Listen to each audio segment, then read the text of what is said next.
pleasure. So I want to play some sound right now of the acting attorney general, the new acting attorney general, Todd Blanche, as it relates to the Epstein files. Now, the Epstein files, you'd agree, not handled well?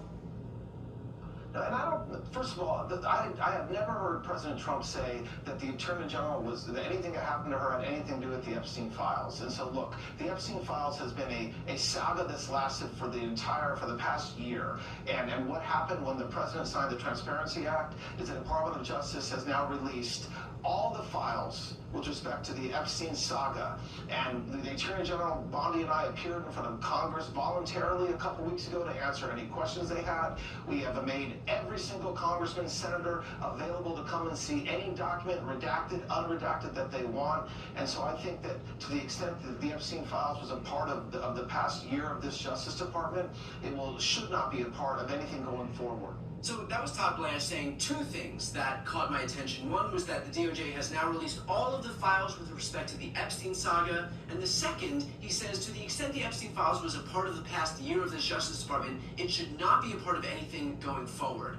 So basically this is him trying to say that, you know, the whole Epstein scandal has just gone out the door with Pam Bondi, nothing to see here, and the whole thing, you know, like my whole slate is wiped clean. So do you accept that the DOJ is now has now kind of closed the door as it relates to the Epstein files?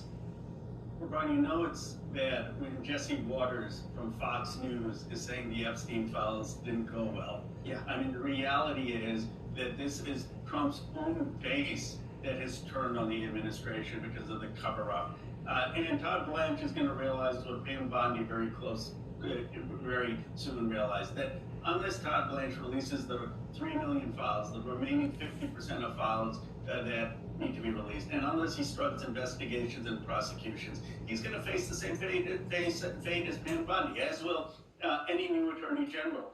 The American people want action, they want prosecutions, and they want the rest of the files out. Do you think that Trump's tactic here, his strategy, was to fire Pam Bondi and hope that Todd Blanche could do exactly what he did, which is to come in and say, you know, now that the whole Epstein file thing, that was a Pam Bondi situation, and now that she's out, it goes with her. Do you think that was the thought process behind her firing? I do think that played a huge role. I mean, I think Trump has been trying to get this Epstein story to go away all year.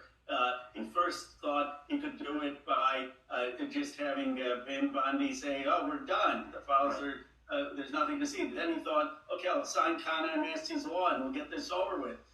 But he has only made the situation